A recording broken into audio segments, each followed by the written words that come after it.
Buenas noches, bienvenidos a la Redacción Abierta, edición de verano, donde ya estamos listos para desgranarles, informarles, opinarles de lo que son las cuestiones de actualidad, lo que a nosotros nos compete, utilizando dos, yo creo que virtudes. Por un lado, el rigor, y por otro, pues que nosotros disponemos de una valentía de la que otros no hacen gala. Por eso hay tanta telepedro en este país y tan pocas televisiones que tengan esa personalidad que entendemos ustedes buscan. Eso sí, respetando el rigor y la verdad como ninguno.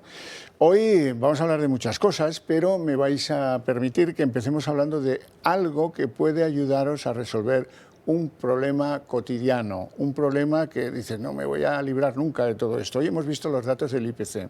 En los datos del IPC se aprecia claramente el efecto negativo para la inflación de los pagos de la electricidad y del gas. Eso pues es como una piedra que llevamos atada al cuello.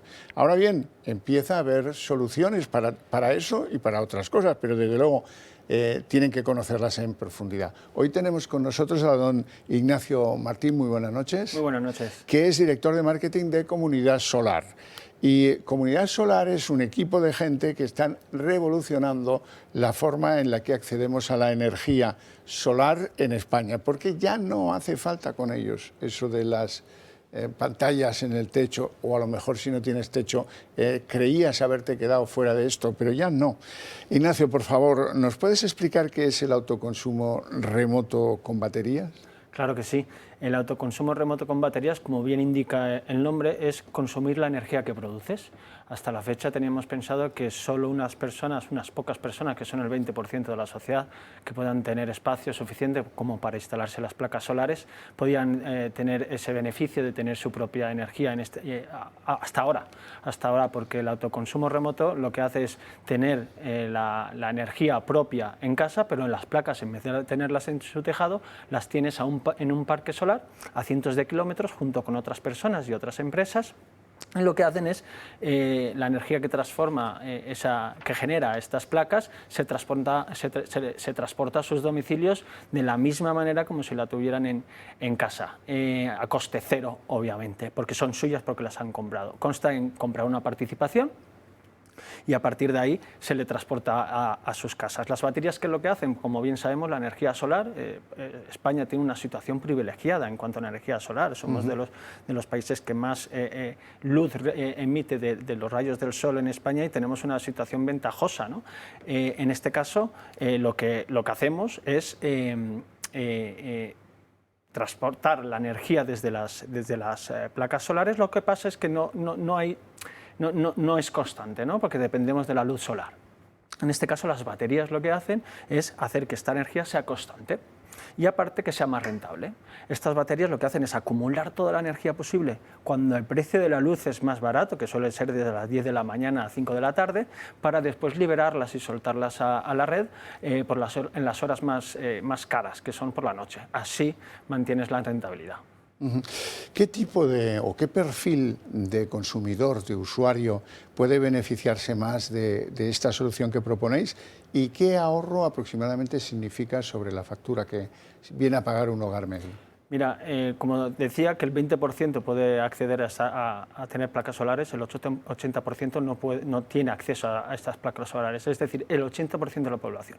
Da igual que seas propietario, da igual que estés alquilado, da igual que vivas en un piso, da igual que vivas en una casa, es para todas las personas. Es comprar una participación del parque y a partir de ahí la energía va contigo.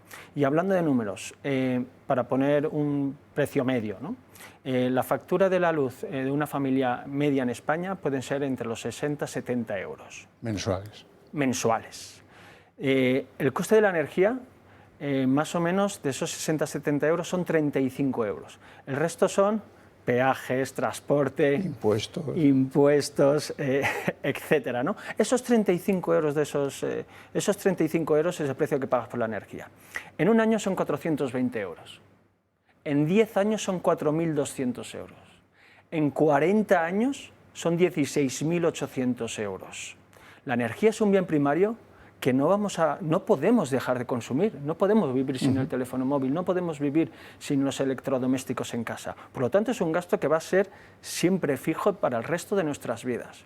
Entonces, lo que propone Comunidad Solar es tienes dos opciones, o seguir pagando esos 16.800 euros durante el resto de tu vida o durante los 40 años que te quedan de vida, o de los próximos 40 años que tienes, o puedes pagar 3.500 euros, 4.500 euros, que son tres placas solares, que esto a los 7 años rentabilizas la compra y hasta los 40 años puedes ahorrarte 13.300 euros. Eso es lo que propone Comunidad Solar en cuanto a números, aparte de ser una energía limpia. Esos 40 años pueden pasar muchas cosas. Si te mudas, no pasa nada. Es un activo, se muda contigo. Trasladable. Y que nadie lo quiera, si falleces, lo heredan tus seres queridos. Yo creo que es una buena manera de dejar un legado a nuestras generaciones venideras. Y si alguien de los que nos escucha cree que esto puede ser la solución que estaba esperando, ¿dónde puede obtener más información? ¿Dónde puede contactar con vosotros y contratar el servicio? Sí, mira, sí, ustedes pueden entrar en comunidadsolar.es, es muy fácil de recordar, comunidadsolar.es, ahí pueden tener un estudio totalmente gratuito para saber cuántas placas o cuánta energía es la que consume cada usuario y a partir de ahí un presupuesto personalizado. También pueden llamar por teléfono al 900-802-812. Ignacio, pues muchas gracias, te deseo un buen fin de semana. Muchas gracias. Bien, nosotros vamos a continuar, ya que hemos puesto en danza esto del IPC, los datos de agosto del IPC, vamos a verlos con más claridad. Los datos corresponden al mes de agosto, todavía no son definitivos, serán definitivos dentro de 12-15 días. ¿Qué dice la evolución del paro en lo que nos toca la evaluación pertinente desde enero hasta el mes de agosto? Ahí tienen la gráfica. La línea azul es el IPC general y la línea roja es una convención que usan mucho los economistas, la inflación subyacente, a la que le quitan el efecto de los productos frescos de alimentación y le quitan el precio de los productos energéticos. ¿Eso a dónde nos lleva? Hombre, eso nos lleva a que podemos ver que la inflación general, deducido lo energético y los productos frescos, sí que lleva una línea de buena estabilidad tendente a la reducción. En cambio, la línea azul intensa, esa pues va escalando, está igual que el mes pasado, pero más cerca del 3 que del 2. Lo cual viene a contradecir, y bastante, el discurso oficial que se hace sobre este asunto de la inflación, según el cual, pues nada, los precios están ya... No. Además de recordarles lo que siempre pues hay que tener en cuenta, que la inflación es un proceso acumulativo y que va arrastrando, cada mes que entra sale uno, por lo tanto, en los promedios la afectación de lo que fue el tiempo pasado reciente es muy importante. Aquí cuenta mucho lo que teníamos en enero, en febrero y en marzo. Bueno, quiero hablar de este dato con nuestro buen amigo Juan Iranzo, catedrático de Economía Aplicada, director de Armadata y que ya le veo ahí al fondo. Muy buenas tardes. Buenas tardes, encantado de entrar antes de lo previsto, porque el lunes estaremos en el estudio, sí, pero señor. Encantado de estar ya en directo, en este caso desde Santander. Bueno, una inflación general del 2,7 y una subyacente del 2,4 es para ponerse nerviosito. Es para estar preocupado porque efectivamente se había producido una reducción clarísima de la inflación, habían bajado significativamente los tipos de interés y por tanto estamos expuestos a nuevos repuntes. Hay que tener en cuenta que se ha producido un mantenimiento, una inflación cero, un IPC cero general en el mes de agosto como consecuencia de la bajada de los alimentos frescos que habían subido significativamente los meses anteriores y por otro lado porque la energía eléctrica ha subido pero menos que en el año 2024 y como muy bien decía usted se compara con el mismo mes del año anterior. Por tanto estamos en el 2,7% que es una inflación alta y sobre todo que pone claramente manifiesto el repunte. Pero a mí fíjese usted que a mí me preocupa mucho más la que está al lado, la subyacente, porque es el núcleo duro de la inflación, como usted dice. Quitamos los precios volátiles, aquellos que varían casi cada mes, como es la energía y los alimentos frescos, y por tanto ahí se produce un repunte de una décima y pone claramente de manifiesto que sigue alta y además subiendo como consecuencia básicamente de la elevación de los precios de los servicios. Si bien es verdad que el detalle de los componentes de por qué ha subido la inflación subyacente una décima respecto al mes anterior, lo sabremos cuando se publique, como muy bien decía usted, los datos definitivos, porque ahora son Sí. meros datos provisionales. De momento lo que sí vemos claramente, hablando del efecto que produce los costes energéticos sobre el conjunto del IPC global, ¿no? Sí que vemos que la luz ha subido un 40% desde que se produjo el apagón. La razón parece ser que nadie se atreve a quedarse solo con las renovables y por lo tanto están atizándole a las centrales de ciclo combinado que funcionan a partir de la quema de gas. Efectivamente. Así es que este es un elemento que nos podríamos haber ahorrado si alguien hubiera manejado mejor el cotarro y no se hubiera producido aquel apagón que está transformando nuestras expectativas energéticas, parece que por muchos meses. Sí, efectivamente, hay que tener en cuenta que, y lo hemos comentado en Pulso Económico muchas veces, muy posiblemente la razón fundamental del apagón es el haber introducido demasiada energía renovable, sobre todo fotovoltaica, en el sistema y haber eliminado prácticamente la presencia de energías firmes, como el caso de la energía nuclear o el caso de la energía hidráulica. De tal manera que, evidentemente, Red Eléctrica va a intentar evitar que se vuelva a producir ese grave error, porque yo entiendo que fue un gravísimo error, y por tanto va a seguir utilizando energías caras, como es el caso del ciclo combinado. Y esto precisamente pone de manifiesto, una vez más, que hay que prolongar la vida útil de las centrales nucleares, pero también aplicar una fiscalidad adecuada. La energía nuclear puede ser muy barata en producción, pero si se la penaliza espectacularmente con la fiscalidad, pues no lo puede ser. Por tanto, yo creo que hay que considerar la energía nuclear como un factor fundamental para abaratar los costes de la energía eléctrica. Don Juan Iranzón, muchísimas gracias por aportar tu punto de vista al programa. Te deseo un gran fin de semana. Muchas gracias, encantado, nos vemos el lunes. Hasta el lunes. Nosotros nos vamos a ir a publicidad. Serán apenas 2 minutos. Enseguida estamos de vuelta.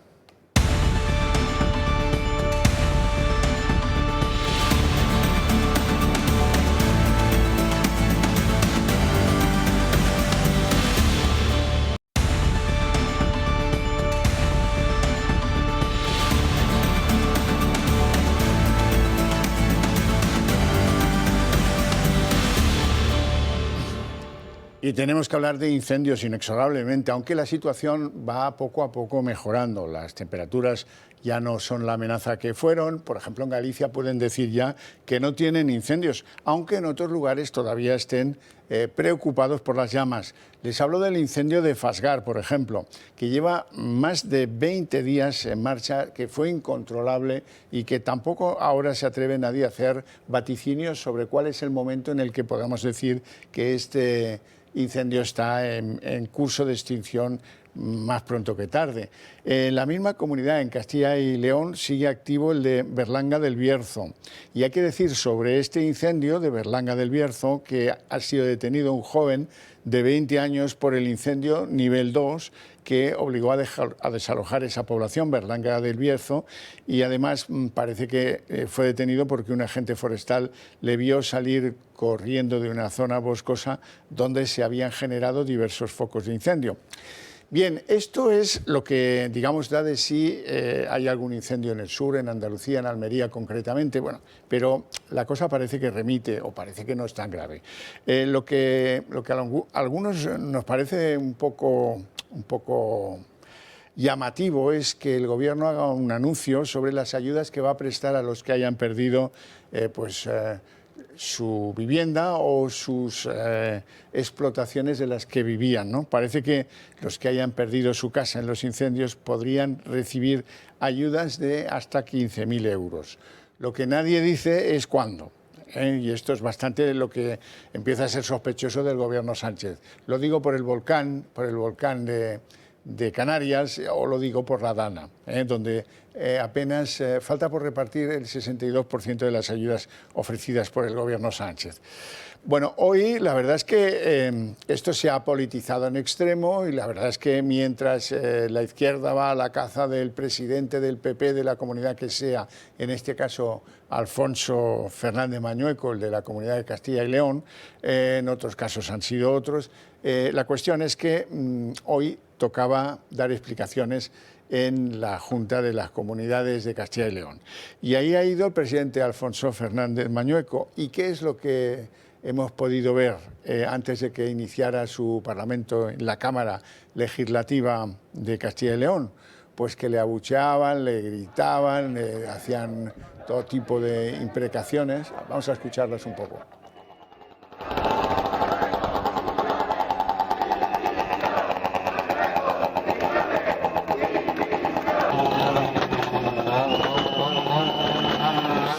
Bueno, y Mañueco, ¿qué ha explicado ante los ilustres procuradores de la Asamblea de Castilla y León?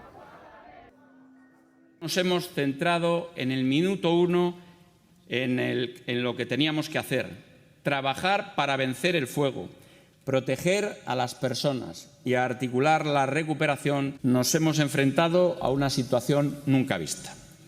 Un cóctel perverso de altas temperaturas, sequedad extrema, fuertes vientos, con tormentas secas capaces de generar auténticos torbellinos de fuego. Lo que está pasando es demasiado importante y demasiado real para hacer cálculos políticos. No creo que sea momento de intentar obtener réditos partidistas ni de hacer política con los incendios, sino de hacer políticas para afrontar los incendios.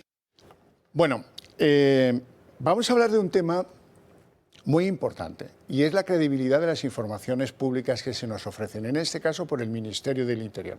Según el Ministerio del Interior y su ministro al frente, hay una tesis de la que han convencido al presidente del Gobierno. Somos el país más seguro de Europa y de Occidente. Bueno, los datos dicen otra cosa. Los datos dicen que los delitos graves, la criminalidad grave, sigue aumentando día a día a pesar de la propaganda del Ministerio del Interior. Por eso me gustaría hablar de ello con doña Laura García, que es portavoz de Jupol. Muy buenas noches, Laura. Gracias por atendernos. ¿Qué tal, Orcajo? Vamos a ver. Gracias siempre a vosotros. ¿Qué crítica le harías tú a la información que cada X tiempo dice el Ministerio del Interior que se está reduciendo la criminalidad? Pues mira, las calles desde luego que dan miedo precisamente porque los delitos que vemos que suben además de manera exponencial son los que más afectan a la gente, los que más alarma social provocan. Estamos hablando de homicidios dolosos, de asesinatos en grado de tentativa, tráfico de drogas, secuestros, lesiones, riñas tumultuarias, agresiones sexuales con penetración, es decir, violaciones. Las calles dan miedo, pero que haya un gobierno que celebre esto, pues sinceramente me da pánico. Más que miedo, me da pánico. Porque es terrible que se den golpes en el pecho cuando aproximadamente violan a 14 mujeres al día en este país. Es decir, violan a una mujer cada 2 horas en España. ¿Es para celebrarlo? A lo mejor las mujeres que escuchen este discurso tan triunfalista se preguntarán qué calles transita Sánchez o si desde la tribuna el señor Marlaska ve la realidad, ¿no? Porque el simple hecho de que bajen un poco los hurtos sea para celebrar algo cuando lo más grave, lo que más afecta a las personas a nivel psicológico y a nivel emocional suban, pues yo de verdad que no celebro absolutamente nada. O sea que podríamos decir que estamos en una gran contradicción entre lo que son las propagandas que provienen del Ministerio y las realidades que ustedes ven a pie de calle. Totalmente. Y no solamente la realidad que vemos en las calles, es que estas cifras, señor Orcajo, vienen directamente del propio Ministerio del Interior. Son las cifras reales, es que es lo que ellos arrojan. Entonces, ¿por qué si tenemos las mismas cifras, unos estamos preocupados y otros lo celebran? Pues bueno, porque quizá a ellos no les afecta y al resto sí. Es eso del relato, supongo que habrá oído hablar, ¿no? Del relato, sí. Que somos muy seguros y se instala a fuerza de repetirlo la idea entre la población. Se lo he oído a Marlaska, se lo he oído al presidente del gobierno, se lo he oído a 2 o 3 corifeos más que van cantando las alabanzas y al final la gente dice, no, vivimos en un país muy seguro. No, vayan a los datos del propio Ministerio del Interior, que es que hay que ser un poco patán para incurrir en según qué cosas. En fin. Bueno, doña Laura García, le agradezco mucho su participación en el programa, le deseo un gran fin de semana. Igualmente, muchas gracias a ustedes. Un placer. Bueno, continuamos con nuestro recorrido de cosas de las que hay que estar enterado. Por ejemplo, de episodios de las drogas. Ya saben que yo mantengo la tesis de que si no atajamos el fenómeno de las drogas, algún día una parte de España será como el Estado mexicano de Sinaloa. Y ahí mandarán los clanes del narco y corromperán a funcionarios y además hundirán este país, porque a un país gobernado por el narco, recuerden Colombia hace 15 años, no iba ni el tato. Bueno, pues aquí estamos jugándonos algo por el estilo. Entre la inmigración, que los turistas plantan la toalla o la sombrilla en la playa y ven cómo llegan las embarcaciones o los cayucos y van corriendo los que traen la inmigración ilegal a España, y las drogas y la lectura de lo que está pasando con las drogas, pues esto puede afectar seriamente a nuestro ingreso vital, que es el turismo. Bueno, ¿qué podemos hacer? Pues forzar que los partidos políticos entren en este asunto y formulen soluciones, mayores penas, juzgados especializados, en fin, ya discutiremos qué cosas, pero que no miren así para otro lado cuando hablamos de las drogas, que aquí siguen siendo atendidas como delitos contra la salud pública. No, eso fue hace 20 años. Ahora son un delito que conspira contra la seguridad de la sociedad española. Y bueno, ¿y qué podemos hacer? Pues por lo que a mí respecta, ofreceros imágenes ciertas para que veáis que de esto hay por todas partes, que estamos completamente rodeados por el narcotráfico. Vamos a empezar el recorrido de imágenes que son indubitadas, ¿verdad? En un barrio de la ciudad de Murcia, el barrio del Espinardo, se interviene un narcopiso. En el narcopiso, 400 gramos de cocaína, más de 400 gramos de marihuana, 200 gramos de hachís, en dosis preparadas para la venta, miles de euros en efectivo, balanzas de precisión para pesar bien de lo que se trata. Narcopisos como este hay en todas las ciudades de España. Es escandaloso.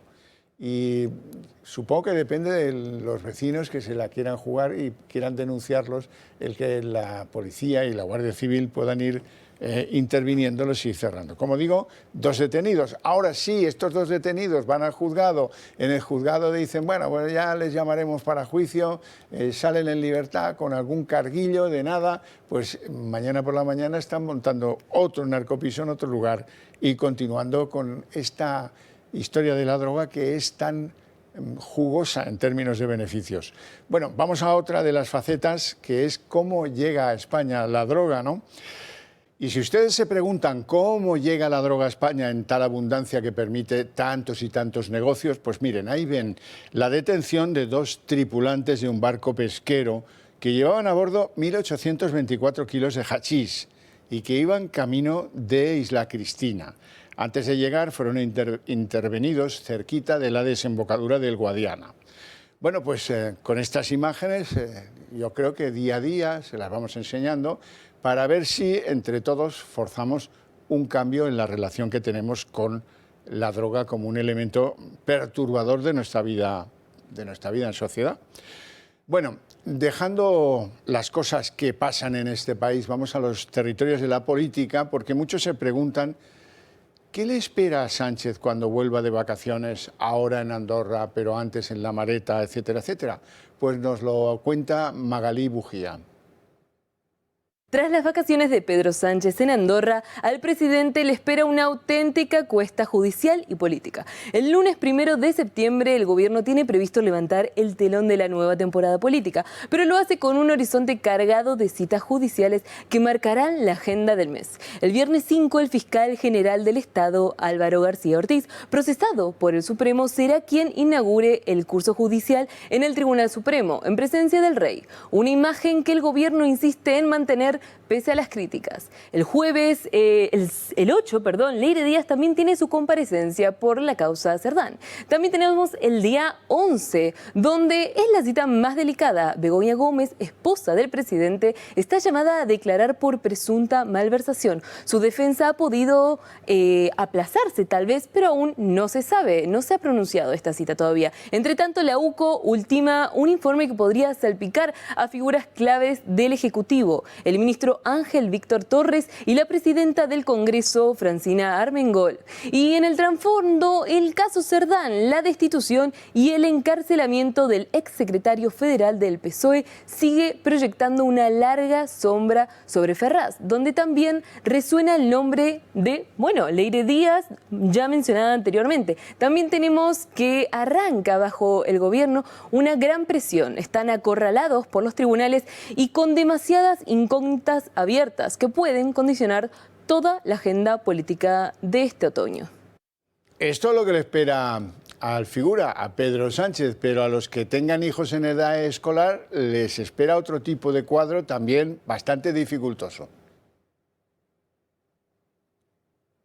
Este año la vuelta al cole será más cara que nunca. Según la OCU, de media cada familia gastará 500 euros por familia. Eso significa un incremento del 18% en apenas 3 años. Una cuantía que es aún mayor si tenemos en cuenta los datos del estudio realizado por la Asociación Española de Consumidores. Aquí la media la sitúan prácticamente en los 600 euros. Por comunidades autónomas estos valores varían considerablemente. Es Madrid donde más caro será la vuelta al cole. De media 745 euros, seguida de Cantabria o Navarra con 723 y 703 euros respectivamente. A la cola, donde será más barato, será en Galicia. Allí cada familia gastará 544 euros. Una cuantía en la que solo estarían incluidos los libros de texto y el material escolar. A mayor habría que sumar, por ejemplo, el transporte, el comedor o el uniforme, pudiendo llegar hasta los 2.000 euros por alumno. Desde la OCU han lanzado una serie de recomendaciones para intentar hacer un poco más llevadera esta cuesta de septiembre. Por ejemplo, hacer una lista con lo que realmente se necesita y reutilizar material y ropa de otros años. Adelantar las compras al mes de agosto y no dejarlo para última hora y pagar en efectivo nos puede llegar a ayudar a ahorrar. Además, es bueno acogerse a programas como el Plan Accede, que ayuda recibiendo libros de texto de segunda mano completamente gratuitos. Muchas gracias, Natalia Fernández. Nos vamos a ir a publicidad. Serán apenas 2 minutos y enseguida empezamos nuestra mesa de análisis político.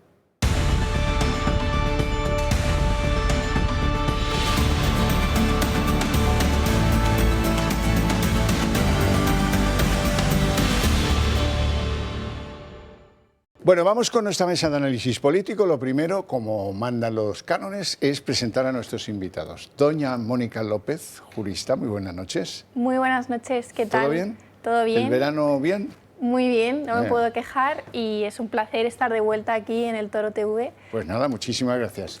Don Roberto Granda, periodista, analista político. Buenas noches.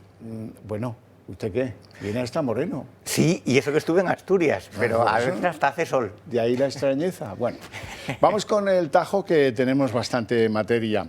Empecemos por algo de lo que les van a hablar poco en otras cadenas de televisión, que son los incumplimientos políticos. Ahora toca hablar de incendios, que está bien, que lo lamentamos mucho, que qué pena los que lo han perdido todo, qué esfuerzos titánicos están haciendo las fuerzas que apagan esos incendios, qué malos son los presidentes autonómicos del Partido Popular. Lo digo así en general, porque, en fin, cuando presenten uno virtuoso que haya hecho las cosas según se espera de él, pues ya vamos y se lo decimos, le damos un premio, una medalla, lo que sea. Pero es evidente que hay un interés político en que ahora hablemos de incendios, en que se castiguen a las comunidades donde gobierna el Partido Popular como unos bobos que quitan recursos y que al final se producen incendios que no son capaces de apagar.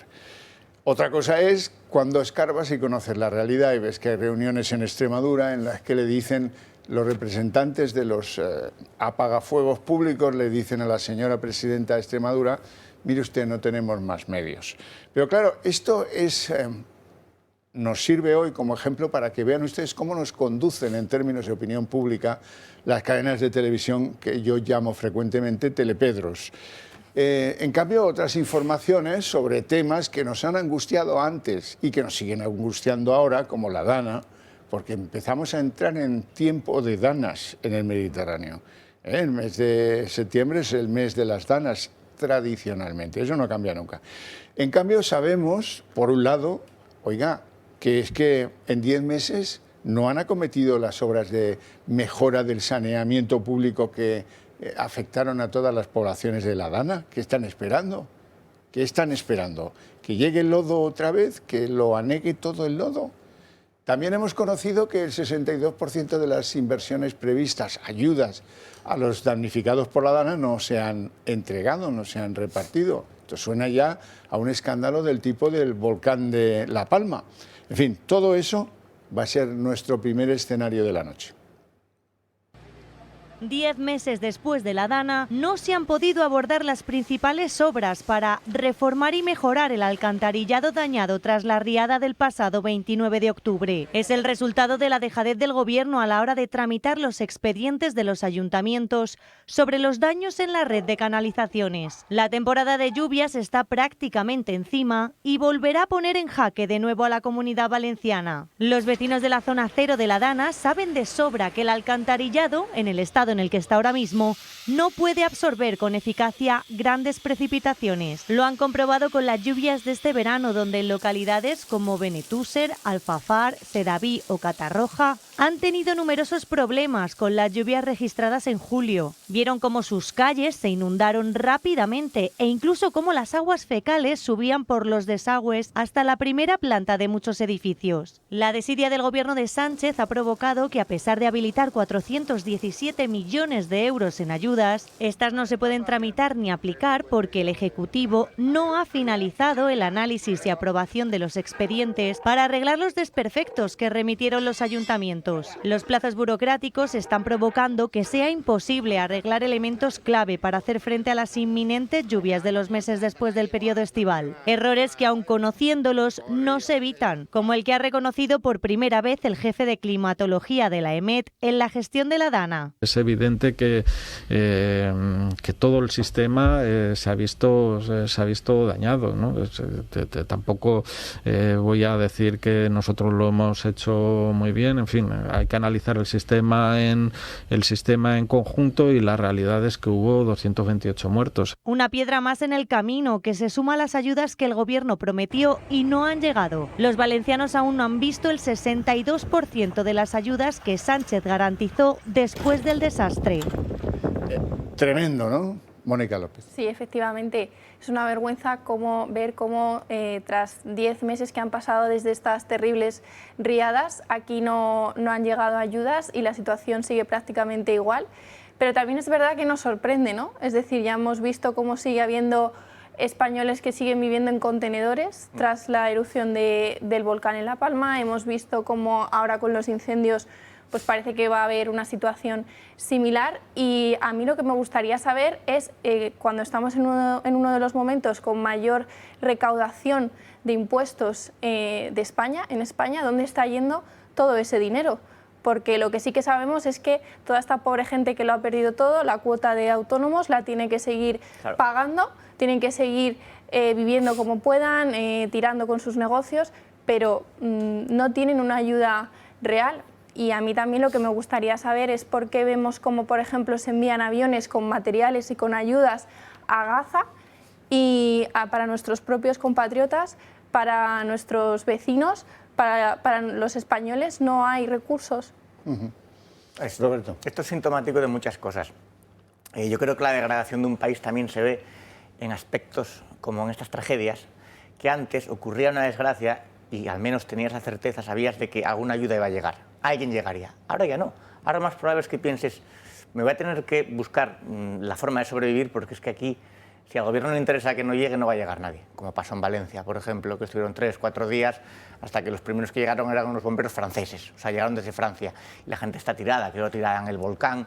En los incendios, como hay 17 reinos de taifas, cada uno diluye su responsabilidad en cuanto a quién tiene que acometer o quién tuvo que hacer. Y luego, cuando se habla de que este gobierno es una organización criminal, no solamente por todos los casos de corrupción que hay, sino por cómo gestiona también todos estos asuntos. Es decir, por ejemplo, en la región italiana de Calabria, con la mafia calabresa, cada vez que hay una desgracia, el terremoto de 1908, las inundaciones, ellos se frotaban las manos porque iban a sacar tajada de ahí, tajada en la reconstrucción. Aquí han sacado tajada de comisiones de mascarillas en la Dana, en el coronavirus, en la peor respuesta de un gobierno europeo a la pandemia. Y hubo gente que estuvo enriqueciendo. Dices tú, la mafia. Dice, no, el PSOE, pero que al final es lo mismo. Aquí han sacado partido o han tratado de alguna manera retrasar la ayuda en Valencia para perjudicar a un rival político porque una comunidad era de otro signo político. Y en los incendios más o menos igual, es que la culpa es del PP, es que la culpa... Entonces, estamos ante situaciones donde se van sucediendo las tragedias, cada vez hay una respuesta peor, la gente está tirada, las ayudas no se sabe a dónde llegan, qué pasa con todo este dinero, qué pasó con los fondos europeos, qué pasó con lo que prometieron al volcán de La Palma, si siguen viviendo en barracones. Y es que además no se toman medidas para que no vuelva a ocurrir, porque es que si mañana o el mes que viene, Dios no quiera, viene otra riada, en Valencia y en otros sitios similares donde no han tomado ninguna medida, va a ocurrir lo mismo. No se ha tomado ninguna medida. Bueno, mira, cuando uno se va de vacaciones tantas semanas a la mareta, blinda el territorio por tierra, mar y aire para que nadie le moleste y termina luego, pues ahora, ¿sabes qué, Bego? Nos vamos a ir a la montaña pirenaica a respirar aquellos aires, cuando uno está en altura, qué bien, qué maravilla. Y lo termina en Andorra, y ya os digo siempre que a Andorra la gente va por 3 motivos. El esquí, y no es temporada, os lo podéis ahorrar. Nos quedan 2, comprar chocolates y tabaco, y nos queda 1, que es llevarse la pasta a los bancos andorranos. En Andorra hay más bancos que panaderías. Y se dedican, ¿saben a qué? A eso, que llega la gente con dinero de Francia o de España o de donde sea. Llega allí la gente, lo deja allí, le dan un numerito, cuenta cifrada, y bueno, y ya está. Y salvan eso del furor de la agencia tributaria, la del país que sea, insisto, da igual. Vamos a hacer un repasito de las vacaciones de los Sánchez. Esta es la última etapa de las vacaciones del presidente del gobierno, Pedro Sánchez, en un entorno de privacidad extrema y lujo desbordante, según informa OK Diario. Pedro Sánchez y su esposa Begoña Gómez prolongan su descanso en Andorra, alojados en el prestigioso Sport Hotel Hermitage and Spa, un hotel de 5 estrellas de gran lujo donde han reservado una planta completa solo para ellos. Pero el Hermitage no es un hotel cualquiera, está considerado como el más exclusivo del Principado. Sus instalaciones incluyen un spa de 5.000 metros cuadrados con aguas termales de alta montaña, un restaurante con estrella Michelin y suites que superan los 2.000 euros por noche. Desde sus habitaciones, el matrimonio disfruta de vistas panorámicas a 1.850 metros de altitud en pleno corazón de los Pirineos. Para blindar su intimidad, el presidente se desplaza en bicicleta por la montaña acompañado de una veintena de escoltas que pedalean junto a él, reforzados con drones y seguridad local. Así culminan las vacaciones de Sánchez entre jacuzzis panorámicos, cenas de autor y un hotel reservado en exclusiva, rodeados de un dispositivo de seguridad sin precedentes. Todo esto mientras en España avanzan las investigaciones sobre la trama del PSOE, la red de contratos amañados y las mordidas que salpican al partido que hasta hace muy poco estaba liderado por el ex secretario de organización, Santos Cerdán, quien hoy permanece en prisión. Pero yo me había quedado en que el PSOE era el partido de los obreros, de los trabajadores, de la izquierda. Esto me suena a privilegios, me suena que, pues, a Macron, a esta gente que tal, que va allí y se pone los esquíes, esquía, los Sánchez, como el que les enseñó a esquiar es este Barrabés, el de las empresas favorecidas, pues han preferido irse a Andorra, a ver si allí nos conocen menos, Begoña. Roberto, ¿cómo lo ves? Bueno, pues es que evidentemente cada vez hay más distancia entre este gobernante y la población en general. Quien hoy se pueda permitir 3 semanas en Lanzarote y luego una semana en Andorra cerrar pues es evidentemente un privilegiado y además con mucho dinero, o eres el presidente del gobierno socialista. Cuando yo leí que había cerrado una planta entera de la Hermitage, dije, hombre, han hecho turismo cultural, se van a San Petersburgo, al museo, como estuvo ahí el hermano. No, es una planta andorrana. Tienen esos dejes también un poco de paletos, ¿no? de nuevo rico gañán. Y bueno, a ver, dirá, bueno, mira, Begoña, tienes 5 imputaciones, el panorama es negro, vamos a aprovechar lo que nos queda. Aplicando aquel célebre adagio, para lo que me queda de estar en el convento. Sí, algo así, ¿no? Y como ha dicho usted, no es temporada de esquí, no sé la pasión que tendrán por el chocolate, pero estar en Andorra pues es bastante sospechoso. Y mientras la gente pasando cada vez más penurias y ajustándose el cinturón, y él viviendo a todo trapo un poco como los Ceausescu en su momento. Sí, ¿no? sí, en la dacha. En la dacha. Mónica. Sí, no, yo creo que no, debe ser que no ha tenido suficiente con estar prácticamente todo el mes de agosto en la maleta, sino que también se ha tenido que ir a Andorra cuando pues efectivamente con la situación que tenemos en España ahora mismo económica, de paro, con septiembre ya a la vuelta de la esquina, que van a venir pues muchas familias que no van a poder afrontar esa cuesta de septiembre, y tenemos a un presidente del gobierno totalmente alejado de la realidad, que como bien ha señalado, no es que tiene que estar alejado y apartado de todo, porque no puede encontrarse con nadie por la calle, porque no hay prácticamente españoles que quieran verle la cara a este presidente. Entonces, pues es una vergüenza.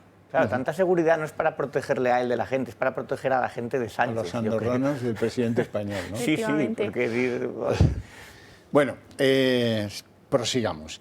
Hay un barco muy conocido, es el Open Arms, que depende de un millonario catalán y que siempre aparece, es el perejil de todas las salsas de materia de inmigración ilegal. El que avisa para recoger a tantos no sé qué de un cayuco, el que siempre aparece tal. Y por cierto, ha aparecido ya en el escenario de Canarias. Que aparezca el Open Arms cerca de las costas canarias quiere decir que están planificando una actuación de envío de cayucos a todas y cada una de las islas del archipiélago. Y claro, ante eso pues tenemos un recuerdo del Open Arms que no nos gusta nada, que por cierto un barco que tiene prohibido entrar a cualquier puerto de medio Mediterráneo. Vamos a ver. Entonces resulta que el líder de Vox, Santiago Abascal, ha llamado al Open Arms barco negrero y propone confiscarlo y hundirlo. Hombre, yo hundirlo tampoco, pero lo dedicaría a la pesca de altura y me quedaría muy desahogado. Así es que hay una trifulca política en torno a lo que supone ese barco y a la licitud de cuáles son sus propósitos y sobre todo sus ingresos, de dónde provienen.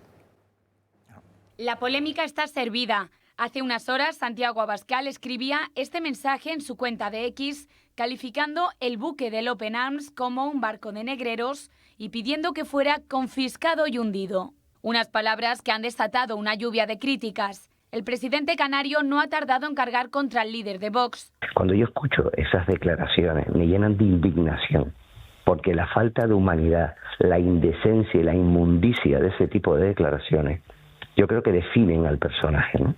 Y creo que uno cuando tienes una responsabilidad pública tienes que ser prudente y sobre todo decente, ¿no? Una polémica en la que también ha querido tomar partido Óscar Puente. La vicepresidenta Yolanda Díaz habla de falta de humanidad, mientras que Bolaños ha puesto el foco en el PP y ha condenado las palabras, dice, xenófobas del presidente de Vox. El presidente de la ONG, Óscar Camps, replica que los negreros fueron los que comerciaban con esclavos y que ellos salvan vidas. El buque de la ONG se encuentra en estos momentos atracado en Tenerife, en un momento en el que la presión migratoria amenaza con desbordar de nuevo las islas. Y aunque se presenta como una organización humanitaria, la ONG podría estar incentivando la inmigración ilegal y colaborando con mafias que trafican personas desde África hacia Europa. Sus operaciones han sido incluso investigadas en múltiples ocasiones por gobiernos europeos, especialmente por Italia, donde fiscales han denunciado a la ONG por desobedecer órdenes de las autoridades marítimas y por actuar al margen de la legalidad. Su fundador, Óscar Camps, se desvive por protagonizar campañas mediáticas que rozan el activismo político más que la acción humanitaria. Y financiado por fondos públicos españoles. Hombre, claro, es que estas ONGs se dedican al tráfico de seres humanos, que además se sabe. Si uno ha seguido el lío de esas investigaciones, siempre dan un aviso en alta mar y ahí son recogidos para llevarlos al puerto, que nunca es el más cercano, siempre es el puerto que está en Italia, cerca de Sicilia. Bueno, a todos estos de la izquierda se les llena la boca hablando de la palabra humanidad. Fíjate cómo humanitarios somos. Lo más humanitario es oponerse al tráfico de seres humanos. Exactamente que cuando dicen es que somos muy humanitarios porque vamos a llevar una flotilla a Gaza y demás. Pero claro, obvian o no quieren decir que la mayoría de esa comida se la queda Hamás para la reventa. Cuando hablan de la hambruna, todo ese bloqueo lo está haciendo Hamás, que es los que utiliza, por ejemplo, escudos humanos y ponen sus arsenales en hospitales. es que somos muy humanitarios, estamos en contra de lo que ellos llaman el genocidio, pero si no, cuando el 7 de octubre no dijeron ni Pamplona, bueno, sí, o desde el río hasta el mar, ¿no?, pidiendo el exterminio y demás. Urtasun fue uno de los que votó en contra una resolución en el Parlamento Europeo para condenar el 7 de octubre. Entonces, eso de es que yo soy muy solidario, fíjate yo, los derechos humanos y tal y cual, cuando compran toda la propaganda, esto es propaganda de negreros, ¿no? Estas ONGs, que siempre están en manos de los mismos. Igual que cuando te dicen, ha habido tantos muertos según el Ministerio de Salud de Gaza, y uno que ya le suena alarma dice, ¿el Ministerio de Salud de Gaza? ¿Quién está detrás del Ministerio de Salud de Gaza? Y es Hamás. Entonces, cuando están comprando este tipo de propaganda y te lo venden como que son muy humanitarios, dejando de decir la otra parte, entonces están dando una información sesgada para decir a la gente que, bueno, que nosotros somos muy buenas personas, que estamos llenos de amor, tenemos que hacer un llamamiento para que la gente no se ahogue en el agua, para que los niños gazatíes. Esto es mentira, esto es hipocresía y doble moral. Mónica. Sí, yo creo que efectivamente las palabras del presidente de Vox, de Santiago Abascal, al final pues muestran una contundencia clara que hay que tener ante una situación de este estilo, que efectivamente la izquierda reviste pues de falta de humanidad, ¿no?, de homófobos, de homófobos, de racistas y demás, cuando al final están negociando, está habiendo mafias que están negociando y traficando con seres humanos. Por lo tanto, evidentemente, lo más humano es que esas personas estén en sus países y que no estén invadiendo, porque España ni Europa puede ser el coladero de estas mafias que nos están invadiendo y que están trayendo y generando inseguridad, que están provocando delincuencia, que están pues colapsando nuestros servicios públicos y no nos pueden tachar de que no somos humanos. Es que lo más humano, como ha dicho Roberto, es que se deje de traficar. Claro, es que cuando hablan, tienen las soluciones, dicen los derechos humanos, pero nunca asumen las consecuencias. Es decir, no van a asumir las consecuencias de la sobrepoblación que hay en Canarias, lo que está sufriendo Canarias. ¿Dónde metes a toda esa gente? ¿Lo vas a llevar todo a España? ¿Dónde lo metes? ¿En centros? ¿En hoteles? ¿Los vas a dejar solos por las calles?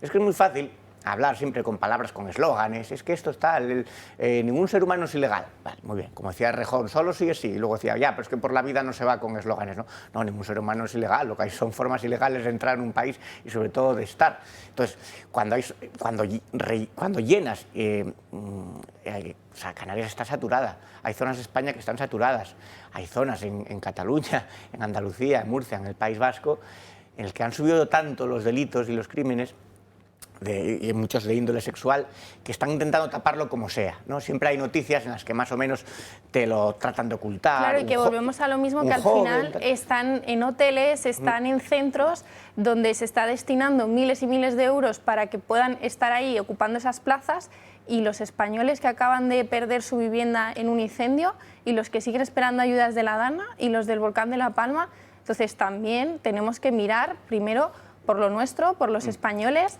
y si ya se soluciona ese problema, entonces, bueno, podremos ponernos a mirar y a ver si podemos ayudar a otros, claro. Pero con la situación que tenemos en España... Exacto, pero además es que el del barco de Open Arms, el Óscar Puente y estos políticos que hablan y que te dicen y que ponen tuits, que esa es toda su labor, poner tuits, nunca van a ser los que sufren las consecuencias directas de la inmigración masiva y de la inmigración ilegal. Lo van a ser en los barrios, la gente los barrios más pobres y más humildes, claro, no ellos que tienen seguridad, que viven alejados en sus mansiones, efectivamente, y no sufren las consecuencias de esto. Bueno, entremos en escenarios más, más políticos, ¿no? Lo digo con cara de asquito, pero es que es así. Parece ahora que arranca la hipótesis de que Sánchez quiere hacer una remodelación del Ejecutivo. Él lo ha negado por activa y por pasiva desde antes y durante las vacaciones. Pero ya saben, cuando Sánchez niega algo es que es la mejor señal de que eso se va a producir. Bueno, entonces ya empiezan a esbozarse algunas quinielas, de las cuales, pues hombre, algunos no me sorprendería nada que los quitase porque están muy quemados. Lo que pasa es que ¿para qué se va a meter en ese jardín si no sabe si le quedan 2 meses, 3 meses o 5 meses de vida? Bien, pero me ha sorprendido que hay uno al que parece ser que Sánchez, cuando entra en Moncloa y le empieza a dar patadas a las papeleras de las dependencias administrativas, se le reprocha la pérdida de influencia, de peso internacional que ha tenido España. Es el ministro de Exteriores, José Manuel Álvarez, y que este entre a formar parte de esos que van a hacer de cabeza de turco en la próxima remodelación, no deja de ser interesante porque, bueno, tampoco se le pueden imputar grandes errores. Y la política internacional queda claro que la marca el presidente del gobierno. Ah, amigo, pero es que aquí viene otra de las enseñanzas de la política. A ti te hemos hecho ministro de Exteriores para que apechugues con los errores que el presidente vaya a cometer en materia de exteriores. Por ejemplo, la entrega del Sáhara, la ruptura de relaciones con Argelia, la pérdida del gasoducto con Argelia, el que no nos tenga en cuenta Trump ni para recoger pipas, que haya conferencias para la paz en Ucrania a la que no seamos convocados, que se burle de nosotros el propio Trump diciendo que somos un país BRIC. Dice, bueno, España no es un país BRIC. Bueno, ¿estás seguro? Ya veremos. Ese tipo de cosas pues erosionan. ¿Y qué hay que hacer? Pues nada, echarle la culpa, si esto acaba siendo así, echarle la culpa a Álvarez y cambiar del Álvarez a otro Álvarez que sea uno de estos pérfidos que se... Ahora vais a ver cómo adorna la explicación del atuendo de ministro de Exteriores y lo contento que está por llevar espadín y todas esas cosas. Álvarez parece que será una de las víctimas de las remodelaciones de Sánchez. José Manuel Álvarez podría tener las horas contadas como ministro. El desprestigio que ha sufrido Pedro Sánchez y nuestro país a nivel internacional en los últimos meses ha desatado los rumores sobre la continuidad de Álvarez. Y es que no han sido pocos los momentos en los que España se ha convertido en el hazmerreír de medio mundo. Una de las últimas consecuencias de la mala imagen de nuestro país se evidenció el pasado mes de agosto en la reunión de Trump y Zelensky. En ella participaron varios líderes europeos, pero Sánchez fue excluido. Desde dentro del Ministerio de Exteriores se denuncian además ceses arbitrarios y una fuerte presión ideológica impuesta por el núcleo de confianza de Álvarez. A este escenario interno se suma una política exterior errática que ha generado fuertes tensiones. Por ejemplo, el giro del gobierno respecto al Sáhara Occidental o la gestión del conflicto en Gaza.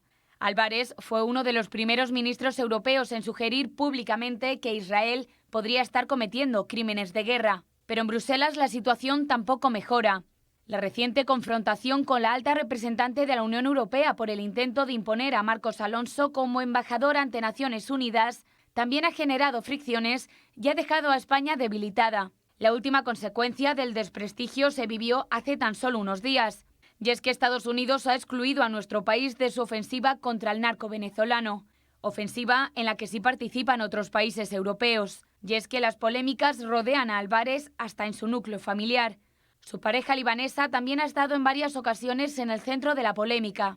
Tras estar al frente de la vicepresidencia de Hawái en España, fue recolocada en la vicepresidencia de Cruz Roja y más tarde la nombraron miembro de la cúpula de Ispasat, unos nombramientos muy cuestionados por su relación con el ministro. Mónica, ¿qué te parece la gestión de Álvarez? Pues en cuanto a la gestión de Álvarez, hombre, es evidente, por desgracia, que cada vez España tiene una peor posición a nivel internacional y lo vemos cada vez. Recientemente hemos visto esta portada del New York Times, ¿no?, que salpicaba todos los casos de corrupción de Begoña Gómez, de la mujer de Pedro Sánchez, y que apuntaba a la crítica situación que tenemos en España. Y es una realidad que al final cada vez pintamos menos como nación a nivel europeo, a nivel pues también en Washington, en Estados Unidos, a nivel latinoamericano. Y yo creo que al final la posición de Álvarez es complicada porque es esa cabeza de turco en la que Pedro Sánchez pues apoya para al final pues echar todos esos problemas, achacarle esos problemas cuando efectivamente el responsable no deja de ser él, que es el presidente del gobierno. Es más, la gente que ha estado en tiempos de Álvarez en la militancia socialista en Madrid le recuerda como un tipo, asambleario, incendiario y de lo más radical que había en el partido. Y algo de eso le ha quedado porque no se lleva bien con los funcionarios desde el minuto cero, desde que entró en el ministerio. Y los embajadores están con él que trinan. Pero a Sánchez le encanta hacer limpias, ya se ha cargado unos cuantos en el tiempo que lleva en el gobierno, cuando la limpia que debería hacer es él irse a un lado. De todas formas, la posición que tiene España internacionalmente, que es ridícula, somos un cero a la izquierda, se la ha buscado Sánchez, no es cosa de Álvarez, al final la política internacional la decide él. Cuando Trump no te llama para una reunión sobre dirimir el futuro de Ucrania, incluso de Gaza, es lógico, pero si España tiene medio ejecutivo pidiendo el exterminio de los judíos, es decir, cuando dices desde el río hasta el mar, estás hablando de borrar a Israel del mapa, y eso es medio gobierno de Sánchez. Jamás ha felicitado a Pedro Sánchez por pedir los dos estados y otras cosas que son inviables, porque los primeros que no quieren los dos estados es los propios palestinos, porque sería reconocer al Estado de Israel. Y luego es que somos de los BRICS, sí lo somos, pero muy a nuestro pesar. Cuando te pones de lado y sales en la foto con los cubanos, con los venezolanos, con los colombianos, traes aquí a Petro, te estás posicionando ya. No estás con Europa, ni estás con Estados Unidos, estás con esos. Cuando se ha normalizado algo tan gravísimo como que un expresidente sea un lobista de un narcoestado, como es Venezuela, que sea la mano derecha de Maduro, que hayamos traído aquí a Delcy con todo lo que significa, cuando ya se está hablando de que si cae Maduro, cae Zapatero y probablemente Sánchez también, cuando Maduro hay precios sobre su cabeza y hay 3 destructores sobre las costas de Venezuela para intentar hacer caer el cártel de los soles, y cuando uno de los que están defendiendo el cártel de los soles mediante Alex Saab, el abogado, es Garzón, el juez, el ex juez, Garzón, y cuando está ahí dentro metido Zapatero, que a la vez es lobista de China, es lógico que España internacionalmente se sitúe justo al otro lado de donde deberíamos estar, aunque sea para que te llame la atención, pero que hay en aquella foto en el despacho Oval que estaba Trump y todos los líderes europeos en fila, parecía un profesor llamándolos al orden, ni siquiera para eso está España. Bueno, vamos a los recorridos internos porque hay uno interesante. Resulta que ya saben ustedes que Santos Cerdán ha emitido un recurso al Tribunal Constitucional para que le pongan en libertad. Mañana se va a cumplir 2 meses de que está encerrado en Soto del Real de forma preventiva ante numerosos delitos de corrupción. Santos Cerdán también recordarán que fue secretario de organización del PSOE, con lo cual es un asunto grave. Y ahora lo que alguien publicaba, vamos a ver quién, no es que no quiera yo decirlo, sino que no me acuerdo en este momento. Alguien contaba, OK Diario, contaba que el exministro socialista Juan Carlos Campo va a ser uno de los 3 magistrados que van a decidir si se admite o no el recurso de amparo ante el Tribunal Constitucional del tal Santos Cerdán. ¿Por qué? ¿Por qué le corresponde eso a Juan Carlos Campo? Bueno, pues porque son 3 magistrados, se lo han repartido así. También es verdad pues, que Campo podía haberse apartado de la causa alegando que forma parte de un partido del cual el otro ha sido hasta hace 4 días secretario general. Pero en cualquier caso no parece, o por ahora no se ha pronunciado Campo en un sentido. Campo ya les hizo un saque de esquina muy renombrado con el trabajo sobre la ley de amnistía. Dijo, no, yo como trabajé en esto me quito de en medio. Y ahora pues estamos esperando saber si compondrá esa tripleta de magistrados que tiene que decidir si se admite a trámite o no el recurso de Juan Carlos Campo, y si se admite a trámite, dense por perdidos, porque eso significa que van a considerar que se han vulnerado sus derechos constitucionales y automáticamente decaería toda la instrucción de lo que está trabajando el juzgado. Mónica. A mí me parece que qué casualidad, ¿no?, que de ese elenco de magistrados justo haya caído en el exministro del Partido Socialista, ¿no?, Juan Carlos Campo, y bueno, pues esto demuestra cómo, aparte que por supuesto este tipo de instituciones se las reparten entre el Partido Socialista y también el Partido Popular, que hay que decirlo, cómo cada vez este gobierno sanchista va colonizando todas y cada una de las instituciones en España, y a mí me gustaría preguntar de verdad si alguien se cree que quede algo de independencia judicial en España, que quede algo de justicia independiente, porque cada vez vemos cómo hay menos independencia, ¿no?, y libertad en este sentido, y esto amenaza gravemente nuestro Estado de Derecho y nuestra democracia. Es la última batalla que nos queda, la justicia independiente, que cada vez es menos independiente y no sé si cada vez menos justicia, porque yo creo que podemos ir asumiendo que Santos Cerdán saldrá más tarde o temprano, probablemente a la espera del juicio, y además que, bueno, que está en Soto del Real, que es la cárcel típica de los corruptos, que tampoco es una prisión siberiana. Quiero decir, yo me imagino un poco ahí como uno de los nuestros, cortando la cebolla, cocinando, yendo a la piscina, su celda individual. Es decir, que no lo está pasando tampoco mal, más allá de lo que supone la privación de libertad. Pero estos grandes corruptos siempre suelen tener también grandes jueces que les echan una mano. Son muchos favores que deber.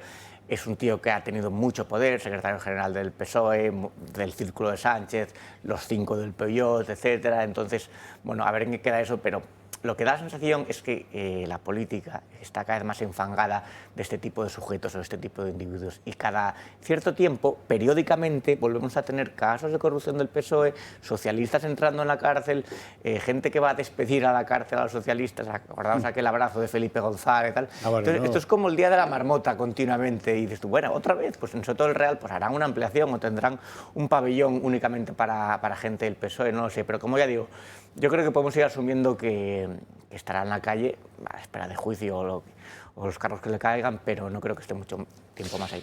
Sí, porque vamos a ver, en el tono general de estos casos de corrupción, que algún día terminarán, y espero que sea mandando a la cárcel por unos cuantos años a los que ahora mismo vemos como los grandes corruptos, ¿no? Sí.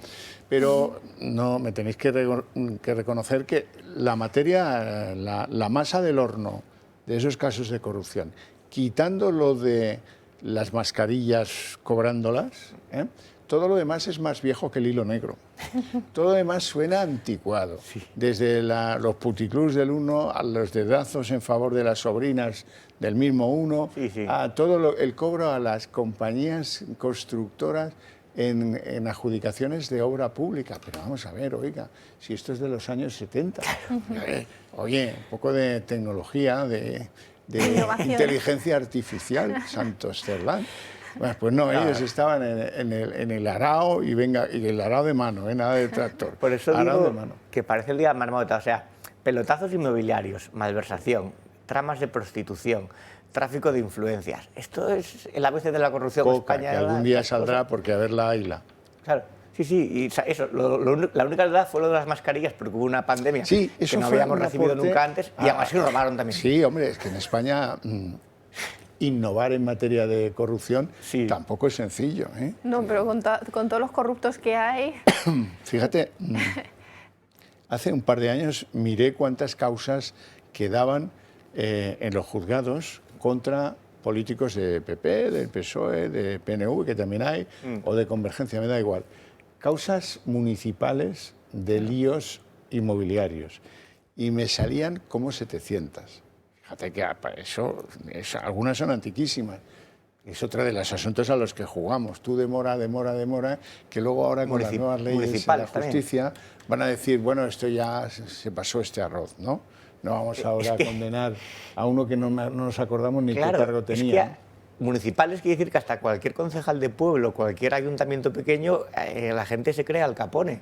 Dice, aquí vamos a meter mano, que paso estamos en la política. Claro, pero es que el lápiz de colorín, no me acuerdo cómo se llama el lápiz de colorín de subrayar. Subrayador. Sí. Rotulador no, es un poco más ancho. Eso, definiendo zonas en los planos municipales, zonas a recalificar, es el bálsamo de Fierabras. Eso ha hecho más millonarios que la lotería. Y ha financiado la política, ¿de qué manera? Vamos, mucho mejor incluso que la fiebre por las centrales de base gas, el ciclo combinado, se llaman, ¿no? Todo el mundo se prestaba a tener instalaciones para no quedarnos en la soledad de los que estaban con mecanismos de fuel, ¿no? Luego descubrimos que cobraban unas comisiones de la compañía, de las dos únicas compañías que hacían ese tipo de centrales, media clase política española. Bueno, pero son cosas que forman parte de la idiosincrasia. Bueno, hablemos de Yolanda Díaz, que hay que hacer también, cada santo tiene su... Bien, Yolanda Díaz se ha gastado 60.000 euros públicos en sus giras promocionales en un año tan solo. Y son unas giras que todas se podían haber obviado, lógicamente, no es necesario que lo diga, ¿no? 7 viajes, 7, en los que esta señora ha querido demostrarle al mundo que tiene soluciones para España, para sus trabajadores y, si acaso, pues para la política energética o para cualquier cosa. Es un espectáculo constante, Yolanda Díaz, eso sí. O sea, hay gente que puede pagar para verla, pero para ver cómo hace el ridículo. Porque en cuanto a fluidez intelectual, oratoria y demás, siempre deja titulares. Quiero decir, Yolanda Díaz no te deja indiferente. Hay gente que la apoya incomprensiblemente, hay gente para todo, que decía el torero. Y luego estábamos los demás que quedamos perplejos y decimos, bueno, pero esta señora, que es vicepresidenta, ¿qué me está contando? O sea, la incapacidad que tiene para unir a veces sujeto, verbo y predicado y decir algo que sea más o menos entendible o comprensible, es muy compleja. Eso sí, a la hora de derrochar dinero público, no hay problema, 60.000 euros no van a ningún lado, ¿no? El dinero público no es nadie, que decía la otra. Entonces, sí, las giras de Yolanda Díaz. Es otra también que se está dando cuenta de que puede que su tiempo se acabe, porque sumar, pues no suman, más bien restan, me parece a mí. Sí, el nivel de vida que lleva ahora, una vez que se le acabe el chollo de la política, a ver luego cómo lo consigue. A mí lo que me llama la atención de este tipo de cosas siempre es la doble vara de medir, ¿no? Porque cuando, por ejemplo, Ayuso se va a un resort a las afueras de la Comunidad de Madrid y se paga a ella un montón de cuestiones y demás, está en el foco mediático, ¿no? Con el dinero de todos, se va a pasar unos días con su familia a costa de todos y demás.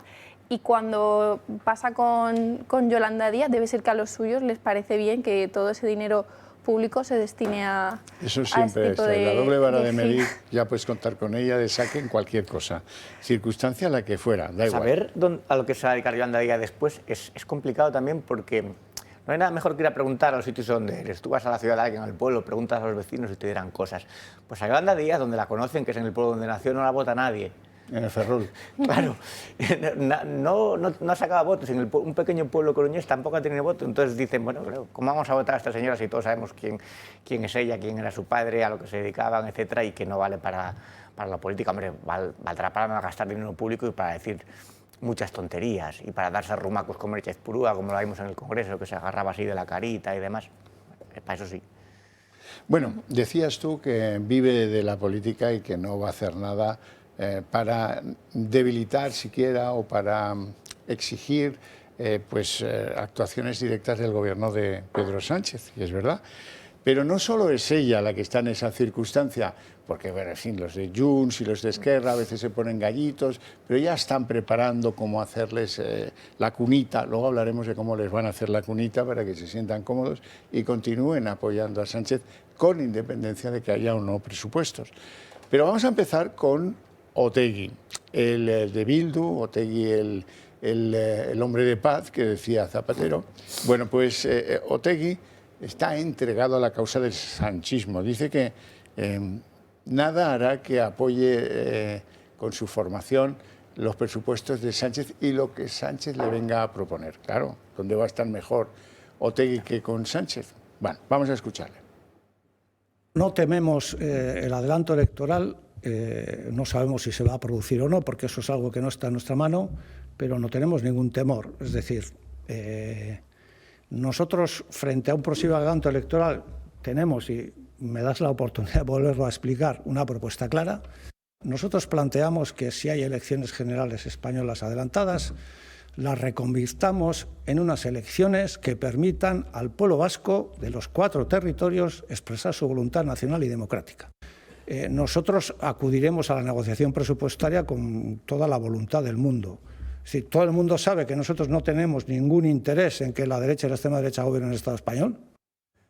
Igual que sabemos todo el mundo que os importa un pepino el futuro de España y los presupuestos que pueda o no tener España. Que esto lo leéis de una forma curiosa, pero que, bueno, pues la política hace extraños compañeros de viaje y aquí hay una un linkage con Pedro Sánchez que no se va a romper hasta que deje de tener el poder. A ver, ponerme a Arnaldo Otegi a estas horas de la noche, don Xavier, luego duermo mal. Pero aquí sale muy poco, también se lo digo.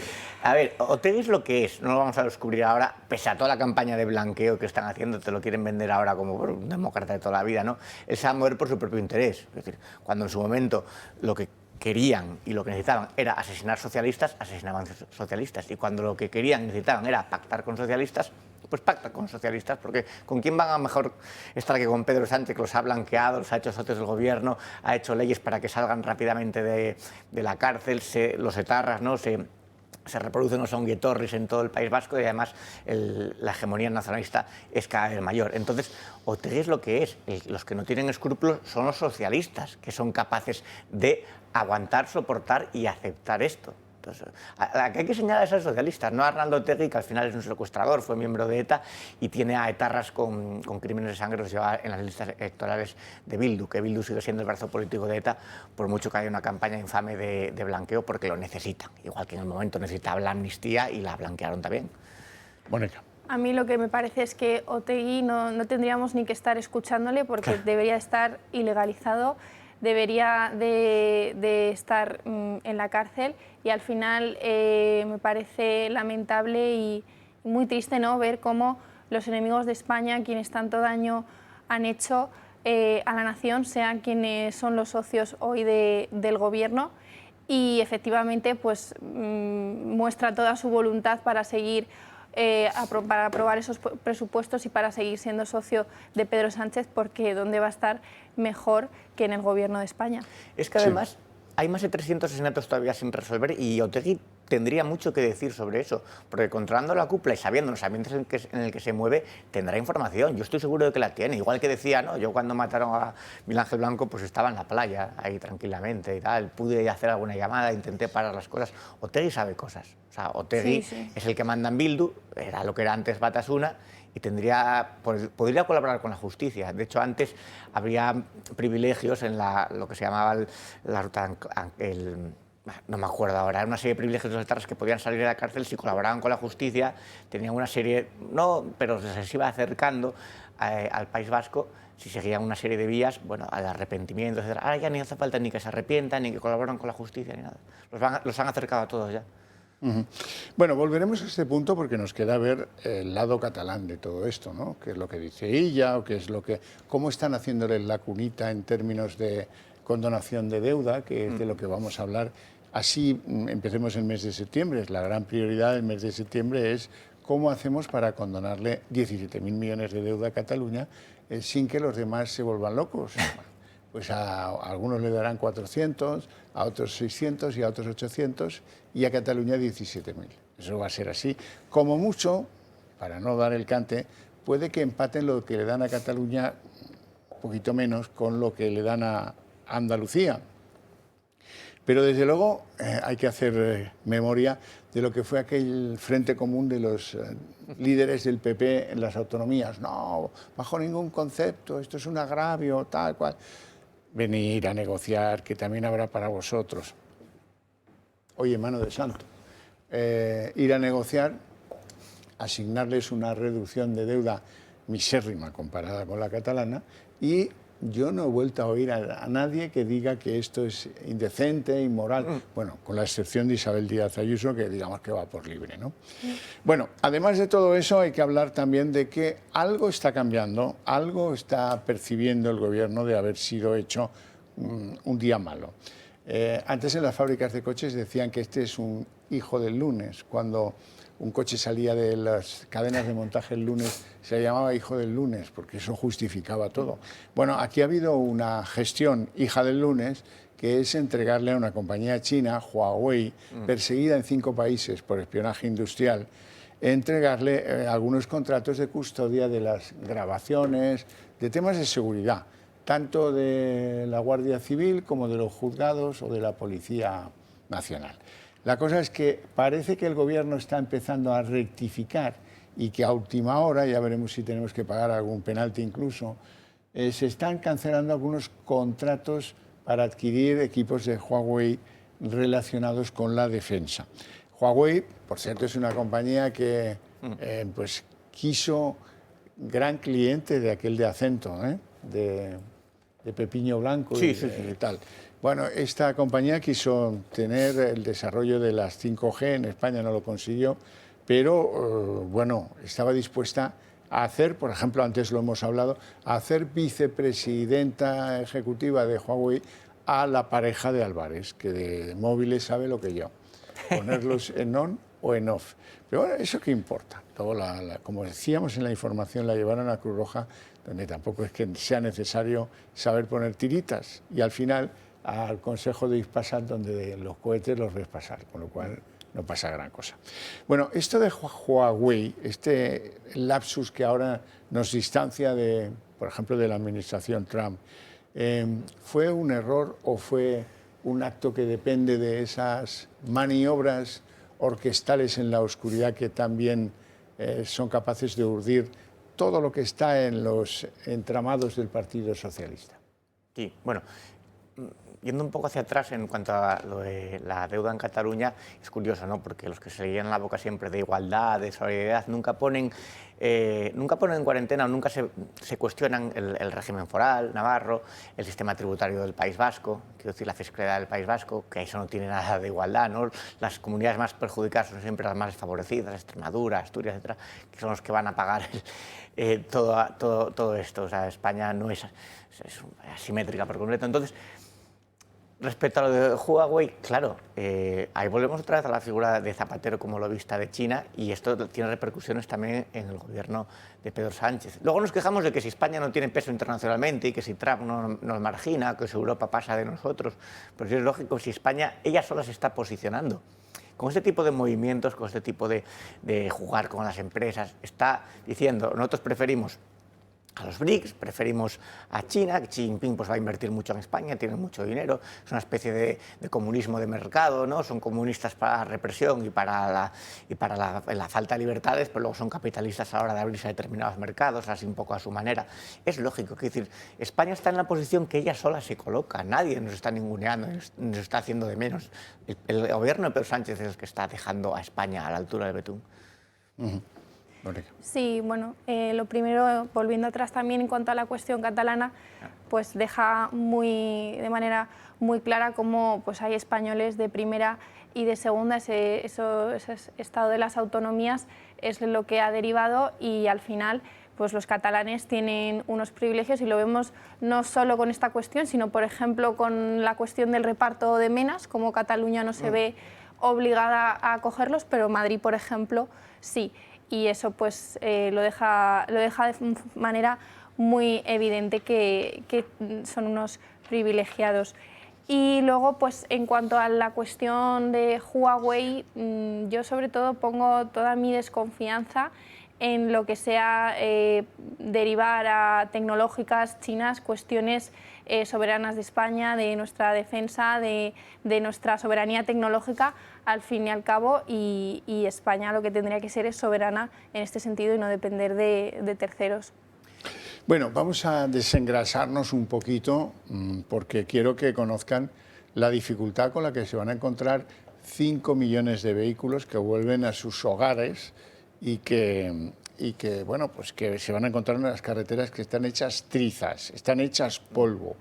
¿Y cuántos kilómetros están con ánimo de ser reformados? 34.000 kilómetros. ¿Qué les parece a ustedes? Bueno, Marina Neila ha controlado cómo va a ser esa vuelta a casa con esas carreteras que son tan amenazadoras. Estamos en plena operación retorno. Según la Dirección General de Tráfico, la DGT, se esperan 5 millones de desplazamientos por carreteras que no se encuentran precisamente en su mejor momento. Y es que la auditoría más reciente de la Asociación Española de la Carretera señala que más de la mitad de la red nacional presenta deterioros graves o muy graves. La situación es crítica hasta tal punto que las infraestructuras con un deterioro muy grave se han multiplicado casi por 3 desde el anterior mayor estudio presentado en 2022 y un tercio del total, estamos hablando de 34.000 kilómetros, requieren una reconstrucción urgente en menos de un año. La comunidad que lidera este deterioro, con el 68% de su red viaria en situación crítica, es Aragón. Le siguen Castilla-La Mancha y Galicia, ambas con el 59% de sus carreteras en mal estado. También presentan un alto nivel de deterioro Asturias y Murcia, con el 58% de sus carreteras que necesitan reparación, y La Rioja y Castilla y León con el 57%. Lo peor de todo esto es que ese deterioro, esta falta de conservación, afecta a la seguridad vial. El asfalto en mal estado, los baches, la poca iluminación, carreteras mal señalizadas o mal pintadas, aumenta el riesgo de sufrir un accidente en la carretera. Según la Asociación Española de la Carretera, no se está invirtiendo en conservación. Para corregir esta situación harían falta más de 13.400 millones de euros. Claro, porque ustedes, fíjense, si resulta que en los centros donde se adjudica la obra pública se hace con trampa y se favorece a las que dice Santos Cerdán o Coldo o Ábalos o quien sea, ¿quién demonios se va a fiar de quien acredita que el firme de tal carretera tiene 2 centímetros de grosor? O sea, echen cuentas. Nos vamos a publicidad, estamos de vuelta en 2 minutos.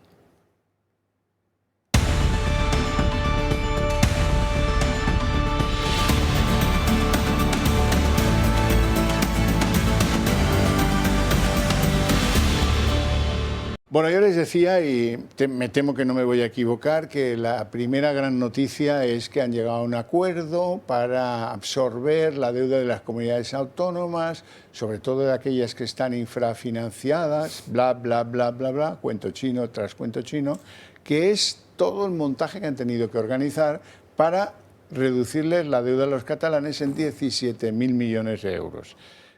Me temo que va por ahí la cosa y que eso hay que hacerlo pronto porque están cabreados y porque se la juega Sánchez, se la juega día a día, está en el alambre.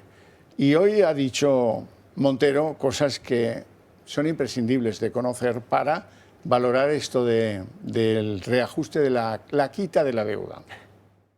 El martes que viene llevaremos al Consejo de Ministros una iniciativa tan importante como es que se perdone deuda a las comunidades autónomas por un importe en torno a los 85.000 millones de euros. Nunca, nunca antes una administración había tenido ese planteamiento de quedarse con 85.000 millones, se dice pronto, de deuda en la que, recuerdo, la comunidad autónoma que más se beneficia es Andalucía. O sea, es mentira que haya un cupo catalán, es mentira que haya un trato privilegiado hacia otras comunidades autónomas.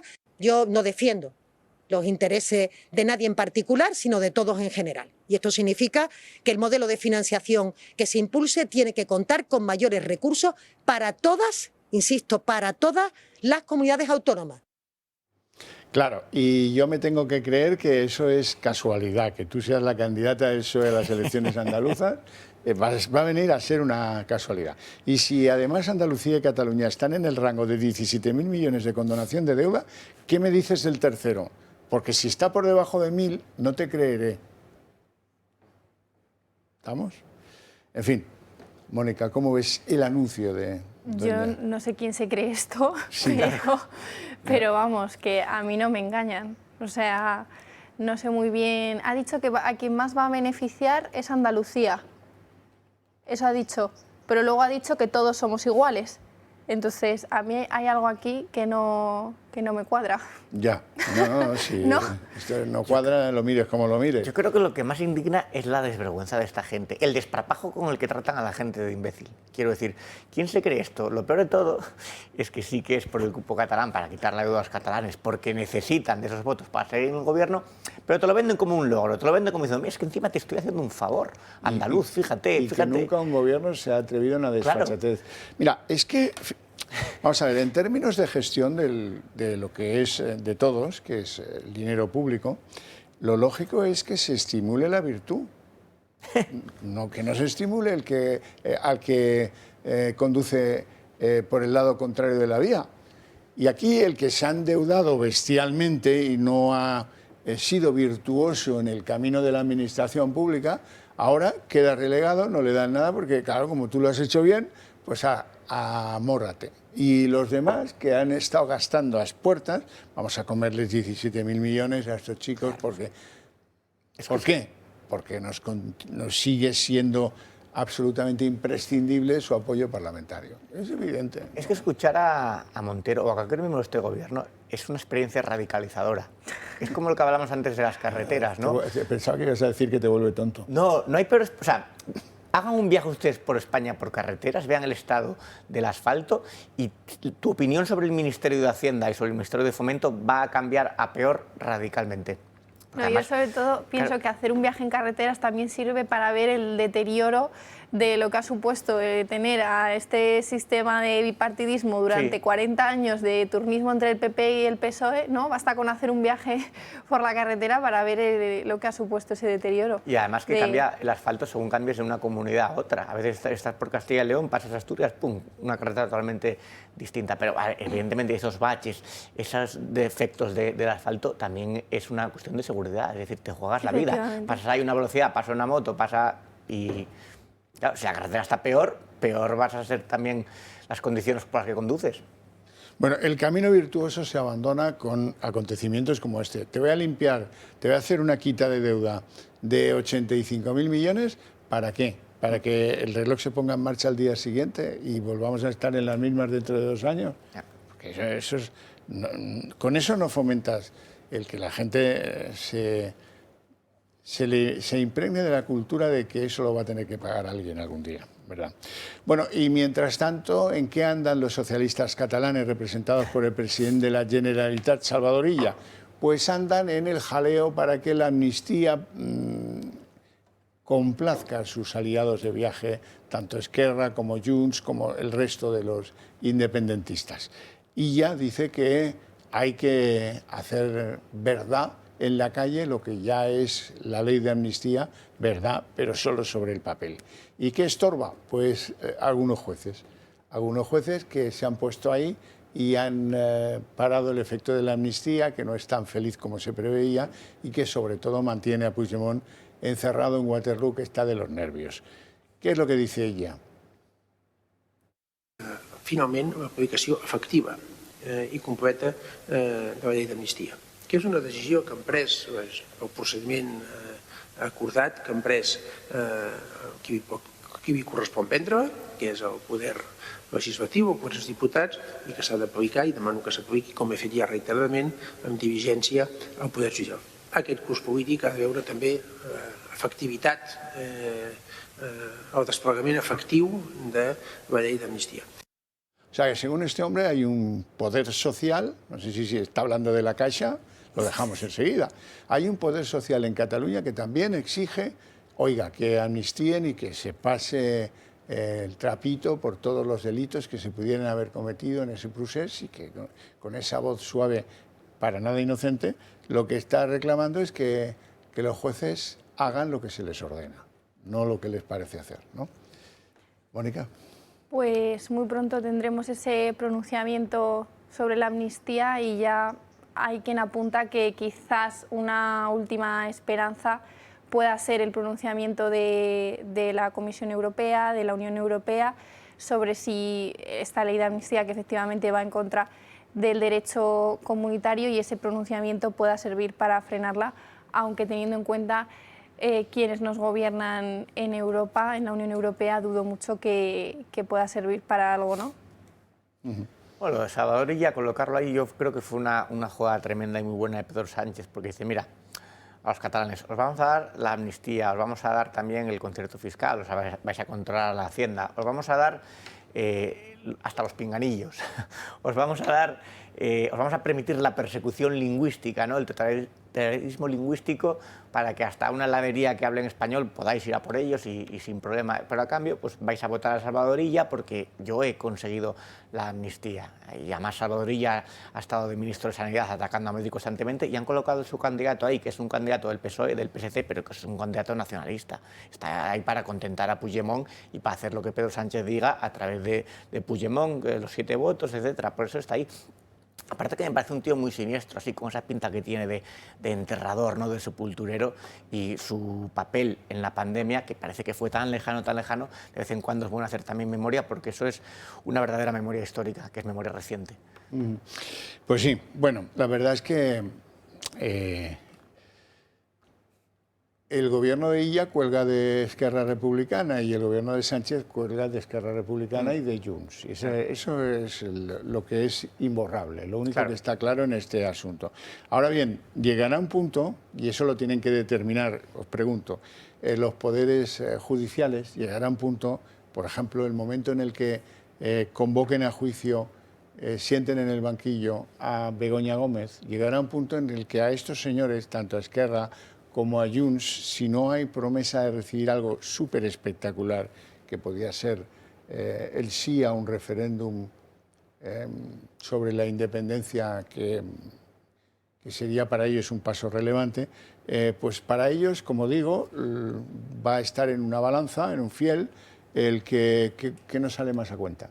Seguir apoyando a Sánchez o dejar de apoyarle. Y ese será el momento en el que, con la excusa, buscarán una excusa, obviamente, que puede tener que ver con Podemos o con los independentistas, da igual, la excusa para decir, bueno, mira, lo hemos intentado, pero no podemos acabar la legislatura y ahora es el momento en el que convocamos elecciones.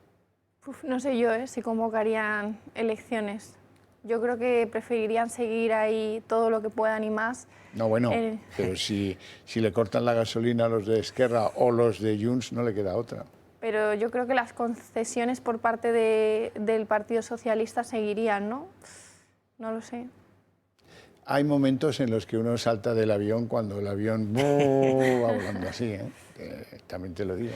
Es difícil entrar en la cabeza de Sánchez y del PSOE en general, pero al final el que manda es Sánchez. Yo creo que intentará, bueno, siempre hacer lo que sea mejor para él, evidentemente, no para, como dicen, el bienestar de los ciudadanos o lo que sea mejor para los españoles. Eso es morralla dialéctica que no sirve para nada. Sánchez va a intentar sobrevivir y pensar sobre todo también en su futuro judicial. Es decir, dice, tengo a mi mujer así, mi hermano está como está, Santos Cerdán está en la cárcel, Ábalos, pues no sabemos si va a cantar o no, Aldama lo mismo, hay corrupción por todos lados. O sea, me interesa adelantar elecciones, me interesa hacerme a un lado, me interesa huir a la República Dominicana, no lo sé, yo creo que están todas las cartas sobre la mesa. Claro, pero en ese punto en el que la cosa se pone de color hormiga, resulta que alguien puede tener la tentación de decir, mira, voy a elecciones y a lo mejor consigo reproducir el Frankenstein.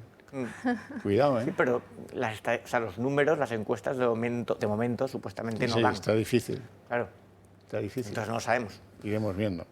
Bueno, una de las últimas guerras en la que nos han metido los socios de gobierno, Sumar y el Partido Socialista, es la llamada ley antiprostitución, lo cual ya es un poco una broma, tratándose del partido del que se trata, del PSOE, ¿no? Pero andan muy a la greña las feministas de uno y de otro partido en torno a nuevas formas de prostitución. ¿A ti esto, Roberto, te llama a pensar que hay una diferencia importante entre Sumar y el gobierno? No creo que haya una diferencia importante, porque al final Sumar depende del gobierno y está ahí gracias al gobierno. En cuanto a las nuevas formas de prostitución, yo creo que es algo, como pasa con la droga, ¿no? Que siempre se abre camino. O sea, tú puedes poner muchas trabas, pero siempre va a haber una cosa donde se cuele, y no por algo lo llaman el oficio más antiguo del mundo. Es decir que lo vas a prohibir me parece que es intentar poner diques al mar. Bueno, pues ahora vamos a entrar en eso a fondo. Nos vamos a ir a publicidad. 2 minutos y estamos de vuelta.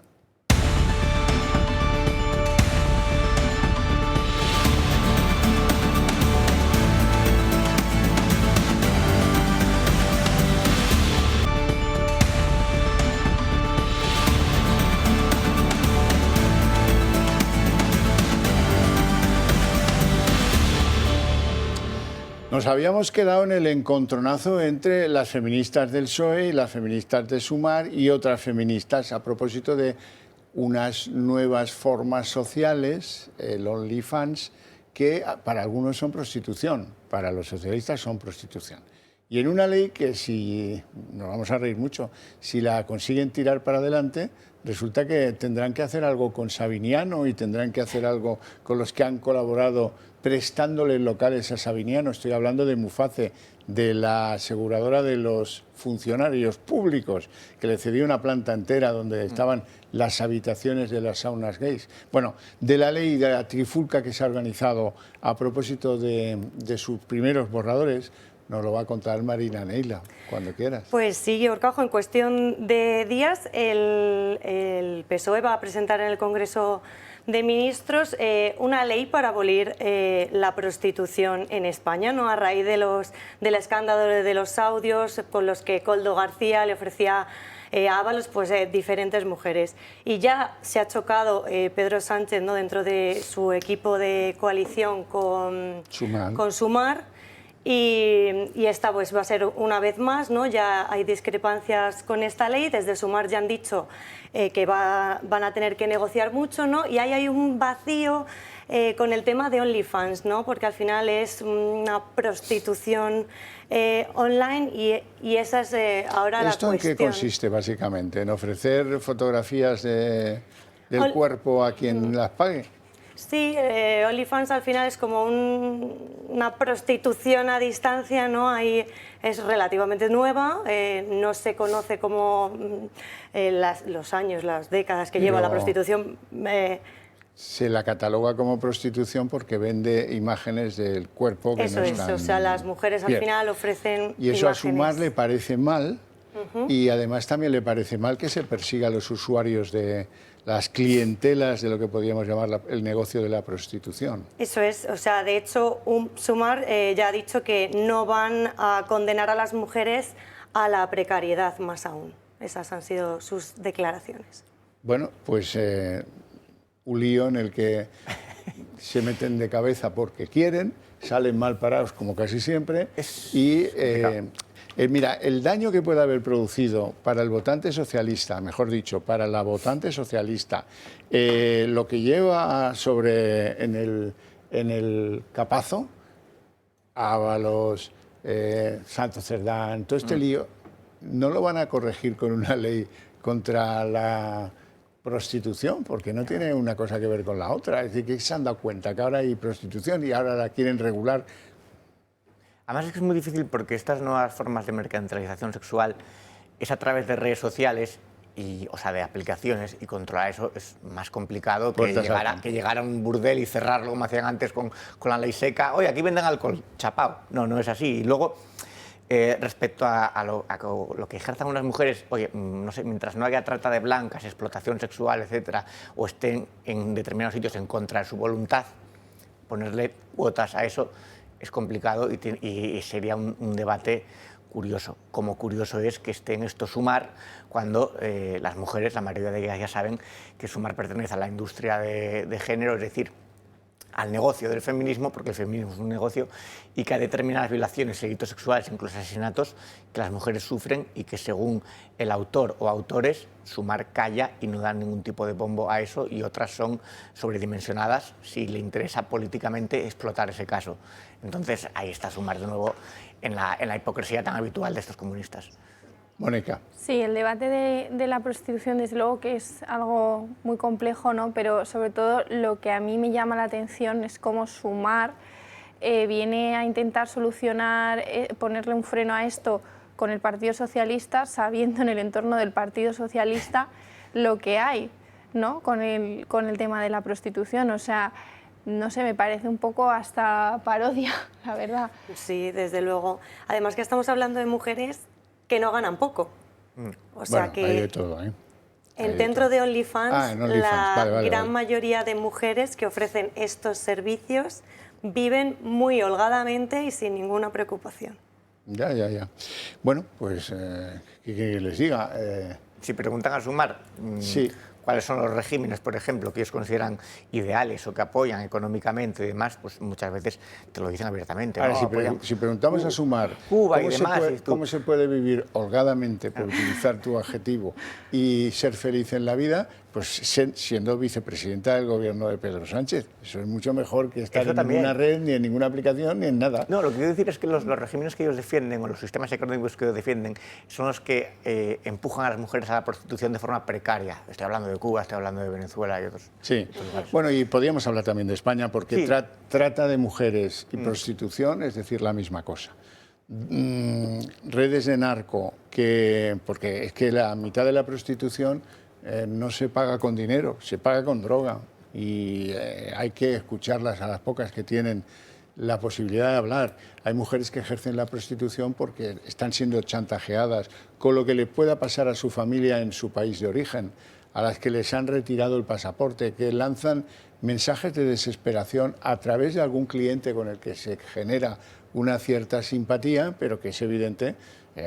Hay redes de eso en España que las conoce todo el mundo, porque además sus locales tienen láseres que hacen así en el cielo, y cuando vas con tus hijos en el coche te preguntan: papá, ¿eso qué es? Que un domingo por la noche hay unas luces en el cielo. Ah, pues no lo sé, tal. Eso. Pues digo que no es lo mismo las redes de explotación y el trato de personas, esclavismo sexual, que las que libremente abre un perfil en OnlyFans y se hace rica con eso. Si quiere vender su cuerpo es una decisión. Quiero decir, mientras no esté obligada, mientras no haya un delito, y aparte perseguirlo, todo lo que tiene que ver con aplicaciones, yo creo que es muy complicado. De todas maneras, en el resto de Europa, el negocio de la prostitución no tiene ni ha tenido nunca las facilidades que tiene en España. En España todos sabemos dónde están, pero nadie hace nada para que no estén. En España se venden revistas pornográficas claras en los kioscos en horas diurnas y a la vista de los niños que pasan por detrás del kiosco. Es un poco, hemos sido en esto un poco pasguatillos, y la verdad es que es un negocio de algún modo protegido. Protegido no sé por quién, pero protegido, porque abre tú una carnicería a mitad de camino de Segovia con Valladolid y van y te la chapan porque no tienes el refrigerador dado de alta. Ahora, esto de la prostitución no funciona con las mismas reglas, es lo que parece, ¿no? Y lo contraproducente, por así decirlo, es que al final pretenden abolir la prostitución cuando el presidente del gobierno, su familia, ¿no?, su familia política, su entorno más directo, ha vivido de ello. Y el tío de Begoña Gómez estuvo, no sé si llegó a estar en la cárcel, ¿no? Porque ¿quién? ¿El suegro? No, ¿qué va? El tío de... No, el tío tampoco, el tío vive la vida con los negocios que... Llegaron a encontrar dentro de su prostíbulo a una mujer que había hecho llamadas, que estaba atrapada... Esa es la historia, sí. En Soria. Y fueron condenados, pero bueno, luego esas cosas que pasan, que no acabó de pasar. Pero eso no se puede decir, definitivo. Porque que Sánchez vivió muy bien a través de los negocios del suegro, se dijo en el Congreso y se pusieron todos hechos una furia, que cómo se dice eso, que no hay que mezclar lo privado con lo público, pero ¿cómo no se va a mezclar si financió una campaña con el dinero de los prostíbulos? Claro. Imagínate tú si, con el mayor de los respetos, es un presidente del PP el que es cazado en esa circunstancia, que su mujer resulta que su suegro tenía un negocio de... la doble vara de medida que hablábamos antes. Siempre. Una cosa totalmente distinta a lo que dijo yo de usted de las telepedros. Estamos con el tío de las cremitas, que por cierto, cuando pasó lo de las cremitas, era traficante, pero solo de tabaco. Luego amplió actividades, pero entonces solo era traficante de tabaco. Y vivimos con la pena de las cremitas 30 años después de eso. Sí, esa foto sigue dando todavía... Les 30 años que le han venido muy bien a Feijóo esos 30 años, porque ahora tiene más pelo que cuando era joven. No sé qué pasa con los políticos. Desde Rivera que presumía de físico y tal, pues el tío fue de los primeros a ir a, no sé si a Turquía o a la clínica de Cristiano Ronaldo. Bueno.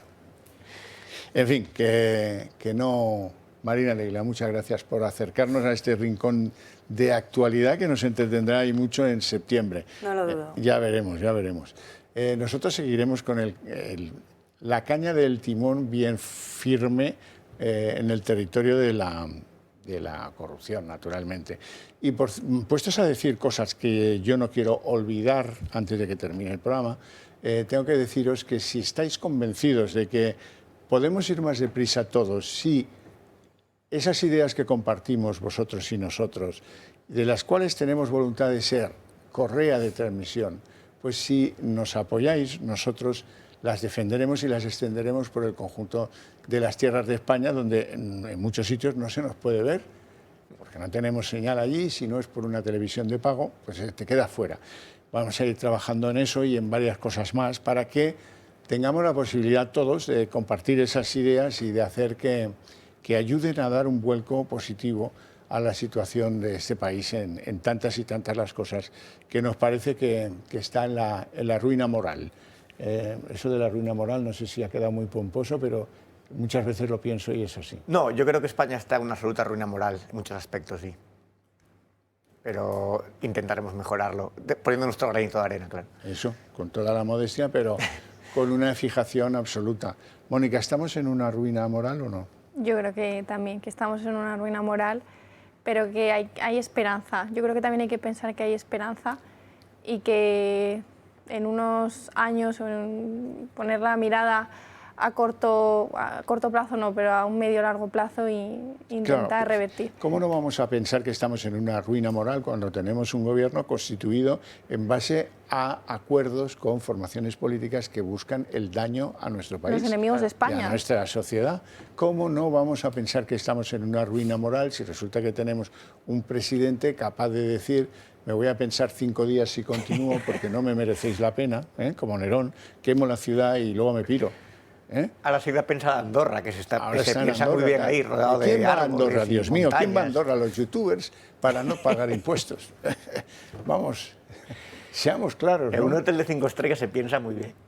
Se piensa muy bien, Se sí. reflexiona. Depende del entrenamiento que lleves en pensar. Sí, no, bueno, claro, si no estás acostumbrado a pensar. Bueno, hasta aquí la redacción abierta de verano. Marina Leila, ¿tú crees que estamos también en un problema de moralidad?